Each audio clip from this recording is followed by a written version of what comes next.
ಸಹಜವಾಗಿ ಕಾಂಗ್ರೆಸ್ ಇವತ್ತು ಎಲ್ಲ ರಾಜ್ಯಗಳಲ್ಲಿ ಧೂಳಿಪಟ ಆಗಿರೋದನ್ನು ನಾವು ಗಮನಿಸ್ತಾ ಇದ್ದೇವೆ.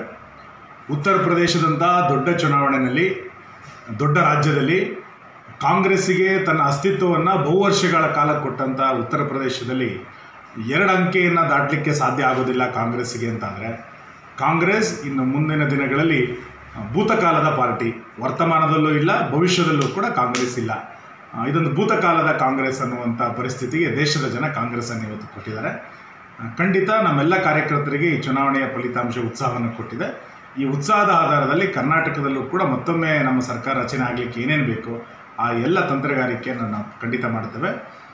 ಉತ್ತರ ಪ್ರದೇಶದ ಚುನಾವಣೆ ಅಭಿವೃದ್ಧಿಗೆ ಮತ್ತು ಹಿಂದುತ್ವ ಮತ್ತು ದಕ್ಷ ಆಡಳಿತಕ್ಕೆ ಒಂದು ಸಿಕ್ಕಂಥ ಜಯ ಅಂತ ನಾನು ಭಾವಿಸ್ತೇನೆ. ಯೋಗಿಯವರ ನೇತೃತ್ವದಲ್ಲಿ ನೀಡಿದಂಥ ಒಂದು ದಕ್ಷ ಆಡಳಿತ, ಮೋದಿಯವರ ಜನಪ್ರಿಯತೆ ಮತ್ತು ಇಡೀ ದೇಶದಲ್ಲಿ ನಿರ್ಮಾಣ ಆಗಿರುವಂಥದ್ದನ್ನು ಈ ಚುನಾವಣೆಯ ಫಲಿತಾಂಶ ಪ್ರತಿಬಿಂಬಿಸ್ತಾ ಇದೆ ಅಂತೇಳಿ ನನಗೆ ಅನಿಸ್ತಾ ಇದೆ. ಇಡೀ ದೇಶದಲ್ಲಿ ನಿರ್ಮಾಣ ಆಗಿರುವಂಥದ್ದನ್ನು ಈ ಚುನಾವಣೆಯ ಫಲಿತಾಂಶ ಪ್ರತಿಬಿಂಬಿಸ್ತಾ ಇದೆ ಅಂತೇಳಿ ನನಗೆ ಅನಿಸ್ತಾ ಇದೆ. ಉತ್ತರಾಖಂಡ ಮತ್ತು ಗೋವಾದಲ್ಲಿ, ಮಣಿಪುರದಲ್ಲಿ ನಾವೆಲ್ಲ ಮತ್ತೆ ಮರು ಆಯ್ಕೆಯನ್ನು ಗೊಂಡಿದ್ದೇವೆ. ಉತ್ತರಾಖಂಡ BJPಯ ವಿರುದ್ಧದ ವಾತಾವರಣ ಇದೆ, 3 ಮುಖ್ಯಮಂತ್ರಿಗಳು ಬದಲಾಯಿಸಿದ್ರು ಅನ್ನುವಂಥ ವಾದಗಳನ್ನು ತುಂಬ ಜನ ಹೇಳ್ತಾ ಇದ್ದಾರೆ. ಅದೆಲ್ಲದನ್ನೂ ಕೂಡ ಮೀರಿ ಜನ ಇವತ್ತು BJPನ ಆಶೀರ್ವದಿಸಿದ್ದಾರೆ. ಗೋವಾದಲ್ಲಿ ದೊಡ್ಡ ಬಹುಮತವಾಗಿ ನಾವು ಹೊರಹೊಮ್ಮಿದ್ದೇವೆ, ಸರ್ಕಾರವನ್ನು ರಚನೆ ಮಾಡುವಂಥದ್ದು ಬಂದಿದ್ದೇವೆ. ಮಣಿಪುರದಲ್ಲೂ ಕೂಡ ಚುನಾವಣಾ ಫಲಿತಾಂಶ BJPಯ ಪರವಾಗಿದೆ.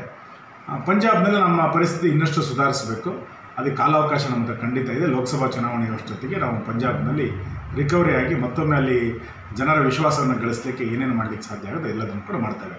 ಒಟ್ಟಾರೆ ಈ ಫಲಿತಾಂಶ ರಾಜ್ಯದ ರಾಜಕಾರಣಕ್ಕೆ, ರಾಷ್ಟ್ರದ ರಾಜಕಾರಣಕ್ಕೆ ದಿಕ್ಸೂಚಿ ಅಂತ ನಾನು ಭಾವಿಸ್ತೇನೆ.